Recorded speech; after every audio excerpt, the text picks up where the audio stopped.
but they had no teachers, and they were using my pirated movies, tapes, to Really? train. Yeah, use the training aids. And so I went over there. I was like their mentor. You know, I was very surprised. And so at this kickboxing event, they had a facility of like 30,000 people. When the word got out I was going to be there, they sold it out in like 5 hours. On March 19th, 2026, the world lost a man many people believed could never be defeated. Chuck Norris passed away at the age of 86, and the news didn't arrive with spectacle or drama. There was no cinematic ending, no final heroic moment, just a quiet confirmation from his family and a wave of silence that spread across the globe. For someone whose entire image was built on strength, resilience, and invincibility, the way he left felt almost surreal. Because Chuck Norris was never just an action star, he was something far bigger.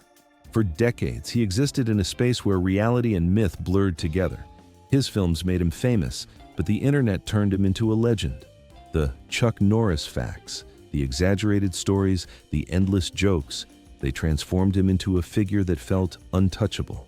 A man who didn't lose, a man who didn't fall, a man who in the minds of millions couldn't be stopped. And yet, behind that image was a life that looked nothing like the legend people celebrated. I'm duck soup. Oh, boy. come on, you could have fought your way out. No way. Not 30,000, forget it. Really? No, my limit's about, well, in my movies. I think my limit's about 8. That's in my movies. But you know, in the He was born Carlos Ray Norris in Oklahoma in 1940 into a childhood defined not by strength, but by struggle. His father battled alcoholism. His home was unstable. Fear and uncertainty were not abstract ideas. They were daily realities. He wasn't confident or powerful growing up.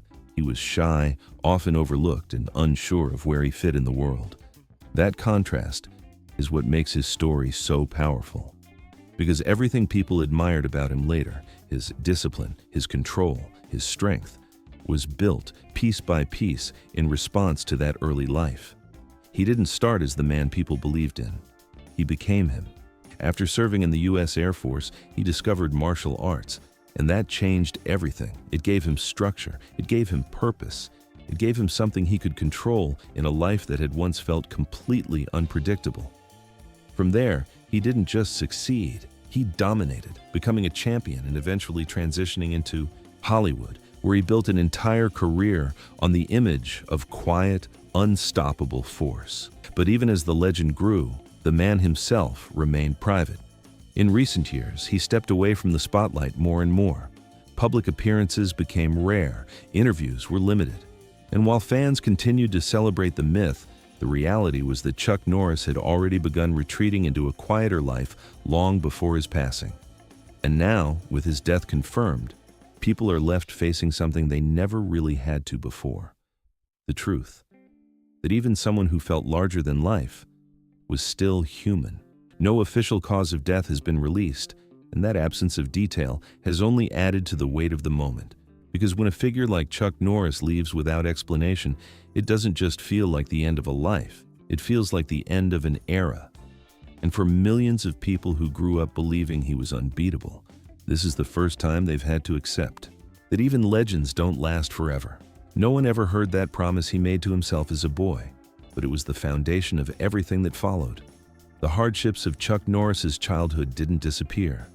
They built up quietly over time, waiting for a moment that would force change. That moment came in 1958, when at just 18 years old, Chuck Norris joined the United States Air Force and was sent to Osan Air Base in South Korea. For the first time in his life, he was completely outside the world he knew. He had grown up in Oklahoma, surrounded by struggle and instability. Now, he was in a foreign country, surrounded by a language he didn't understand and a culture he had never experienced. Everything felt unfamiliar, and in many ways, he felt just as out of place as he had in his childhood. It was there that Carlos Ray Norris became Chuck. The name came not from a personal choice, but from necessity. His fellow servicemen and locals found Carlos difficult to pronounce, and Chuck became the simpler alternative. It was a small change at the time, but it would become one of the most recognizable names in the world. But the military didn't instantly transform him into the man people would later admire. If anything, it exposed all the weaknesses he still carried. In one of his first judo training sessions, he was thrown to the ground almost immediately by a smaller opponent. It was a familiar feeling, the same humiliation he had experienced as a child, the same sense of being overlooked and underestimated. The difference was that this time, he didn't walk away. Instead, he made a decision. If he didn't change, nothing in his life would change. That realization led him into martial arts with an intensity that few could match. He began training in Tang Soo Do under Korean instructors, pushing himself beyond exhaustion. He worked his military duties during the day and trained relentlessly at night, often leaving sessions bruised and physically drained. But what he was building wasn't just strength, it was control. For the first time, he felt like he could face fear instead of avoiding it. He could stand upright without lowering his head. The same person who had once been unsure of himself was starting to develop something new: discipline. When he returned to the United States in 1962, he didn't come back as a finished product. He came back with a direction. He took a job at Northrop Aviation to support his family, and at the same time opened a small martial arts school in Torrance, California. It wasn't impressive. There were no crowds, no recognition, no immediate success. Some nights, only a few students showed up. The income barely covered rent. But he kept going. Because the dojo wasn't just a business, it was where he continued rebuilding himself. At the same time, he began competing in karate tournaments. And at first, the results were brutal. He lost again and again to fighters who were faster, stronger, and more experienced. Names like Joe Louis and others became reminders of how far he still had to go. But something had changed in how he handled defeat. He didn't treat losses as endings anymore. He treated them as information. Each loss became a lesson. Each mistake became something to fix. While others rested, he trained. While others moved on, he stayed focused. He wasn't just fighting opponents. He was fighting the version of himself he refused to remain. Then came the turning point. In 1967, after years of setbacks, he entered a major tournament in California. This time, he approached it differently. He wasn't rushed. He wasn't desperate. He fought with control, with patience, with clarity. And for the first time, everything came together. He won. Not just one match, but the entire tournament. And in that moment, something shifted. It wasn't just about victory. It was about recognition. For the first time, people saw him differently. From there, his rise was rapid. He went on to win multiple championships and held the professional middleweight karate title for years. But more importantly, he began building something bigger than personal success. He developed his own martial arts systems, trained students, and created a philosophy centered on discipline and self-control. And then came the moment that introduced him to the world. In 1972, he appeared alongside Bruce Lee in The Way of the Dragon. Their fight scene inside the Roman Colosseum became legendary, not just for its choreography, but for what it represented. Two completely different styles, two completely different philosophies, and one moment that would change his life forever. Because from that point on, Chuck Norris was no longer just a fighter. He was becoming something else entirely. That fight in The Way of the Dragon didn't just introduce Chuck Norris to a wider audience, it changed everything. Filmed inside the Voie de Bourse, Roman Colosseum, it became one of the most iconic scenes in martial arts cinema. For Bruce Lee, it reinforced his image as an unstoppable force. But for Chuck Norris, it was something different. It was a beginning. For the first time, millions of people around the world saw him, not just as a fighter, but as someone who belonged on screen. That moment pulled him out of the dojo and into Hollywood, opening a door that would define the next phase of his life. By the late 1970s, Chuck began building his identity as a leading man. His first starring role came with Breaker. In 1977, a low-budget action film that performed better than expected proved something important. He didn't need to stand in anyone else's shadow. He could carry a film on his own. Then came Good Guys Wear Black in 1978. That film changed how audiences saw him. He wasn't just a martial artist anymore. He was an action star. The role of a betrayed Special Forces veteran resonated with audiences and reflected the mood of the time. uncertainty, distrust, and a desire for justice. From there, his rise was steady. The 1980s became his defining era. Films like Lone Wolf McQuade, 1983, showed him as a lone, uncompromising lawman. Missing in Action, 1984, tapped into the emotional aftermath of the Vietnam War, portraying a soldier returning to rescue those left behind. And The Delta Force, 1986, positioned him as a counterterrorism hero, confronting global threats that felt very real at the time. These roles weren't just entertainment, they turned him into a symbol. He represented strength, discipline, and a kind of justice that didn't hesitate. While other action stars leaned into spectacle, Chuck Norris built his image on control, calm, direct, and unwavering. Then came television. In 1993, Walker, Texas Ranger premiered, and it quickly became a global success. Running until 2001 and broadcast in over 100 countries, the show introduced him to an entirely new audience. As Cordell Walker, he wasn't just a fighter, he was a protector, a man who stood for something clear, right and wrong, discipline and fairness. Families watched together, parents trusted the message, and Chuck Norris became more than a movie star. He became a familiar presence in homes around the world. But while audiences saw strength, something else was always there beneath the surface: loss. In 1970, his younger brother Whelan Norris was killed in Vietnam. He was just 21 years old. According to accounts, he died in combat after warning his fellow soldiers of an ambush, saving lives in his final moments. For Chuck, that loss never faded. Every time he played a soldier, every time he wore a uniform on screen, it wasn't just acting, it was personal. The explosions, the gunfire, they weren't just part of the role, they echoed something real. Years later, another loss would hit just as hard. In 1991, his close friend Lee Atwater died from a brain tumor at Upbeat, just 40 years old. It was sudden, devastating, and impossible to ignore. And it forced Chuck to confront something he had spent years overcoming. He wasn't invincible. No matter how strong he became, no matter how disciplined, no matter how respected, he was still human. And those losses began to shape what mattered most to him. Not fame, not recognition, but family. Because after everything he had lived through, after everything he had built, he understood something clearly. Strength wasn't just about standing alone.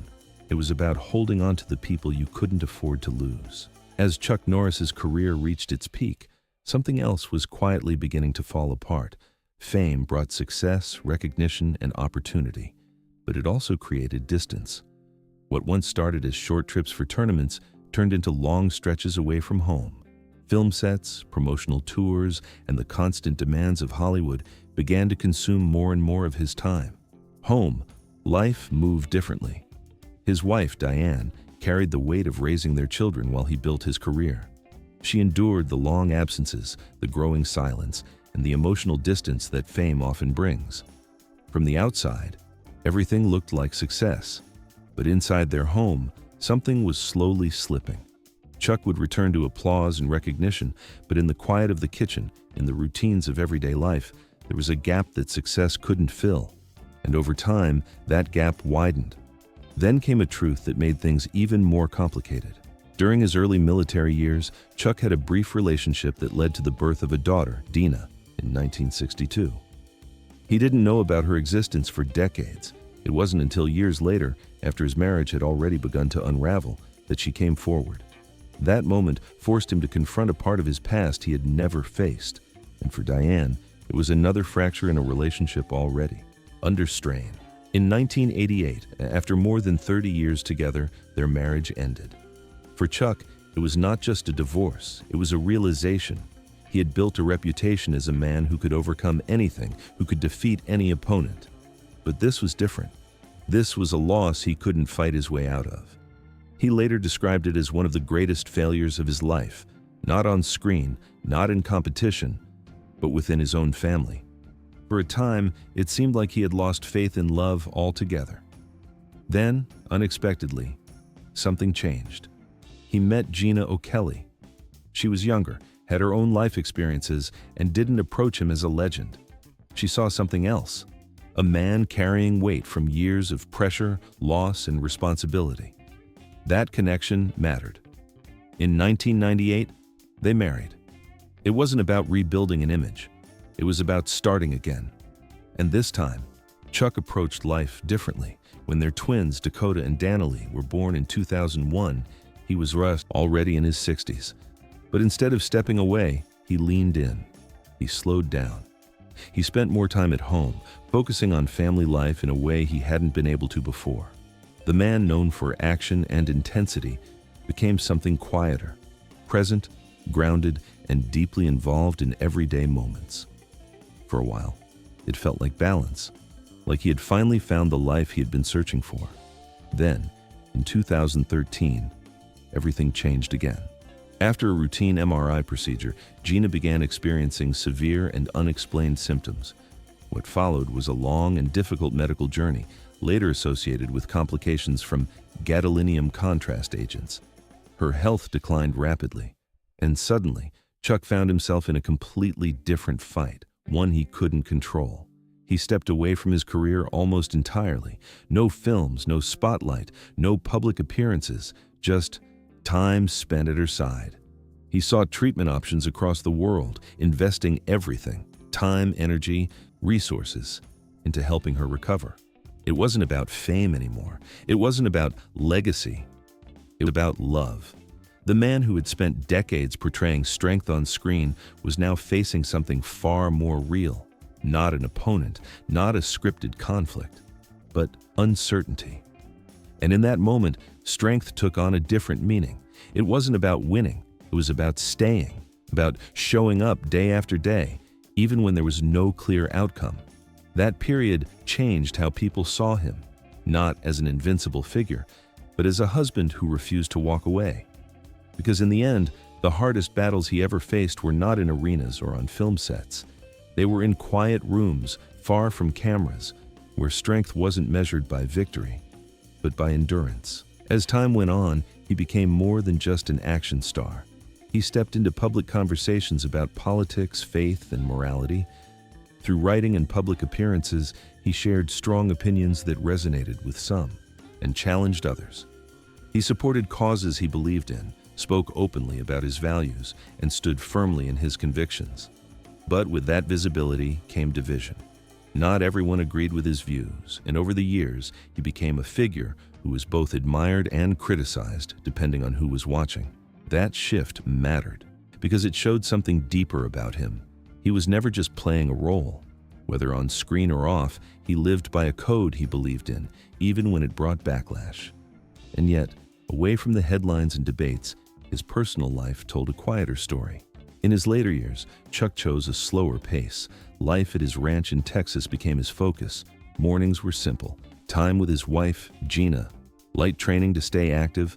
Occasional time with students and community events. It was a rhythm far removed from film sets and global fame. After everything he had experienced, the losses, the career, the pressure, he leaned into something steadier. Family. That became his center. Even as he aged, he didn't fully step away. He returned to acting in smaller projects, stayed physically active, and continued to surprise people with his discipline. But it was clear his priorities had changed. The spotlight was no longer the goal. Presence was. He stayed close to Gina, especially after her health struggles. That chapter of his life redefined strength for him. It wasn't about dominance or victory anymore. It was about commitment, endurance, and care. Then came the quiet losses that marked time passing. In 2024, he shared that his mother, Wilma, had passed away at 103. That moment carried weight. She had been the foundation through his earliest struggles, and losing her closed a chapter that stretched back to his childhood. By then, Chuck Norris was no longer the unstoppable figure people once imagined. He had slowed down. His appearances became rarer, his world smaller, more personal. The man who once filled screens now lived, mostly outside of them, present but no longer performing. And then, without spectacle, without a dramatic final moment, came the end. A brief confirmation from his family. No detailed explanation, no grand farewell, just silence. And maybe that's what makes it feel so different. Because for someone whose life had been so loud, so physical, so defined by action, the ending was quiet. But what remains isn't just the legend people built around him. It's the full story. A boy who grew up in fear, a man who rebuilt himself through discipline, a fighter who turned pain into purpose, and someone who, in the end, chose family over fame. For decades, people joked that Chuck Norris could never be defeated. Reality reminds us that no one is immune to time. But what he left behind, that's something different. Not just films, not just titles, a legacy shaped by resilience, belief, and the refusal to stay weak. So now the question isn't how he left, it's what you remember most. Was it the fighter, the actor, or the story behind the legend?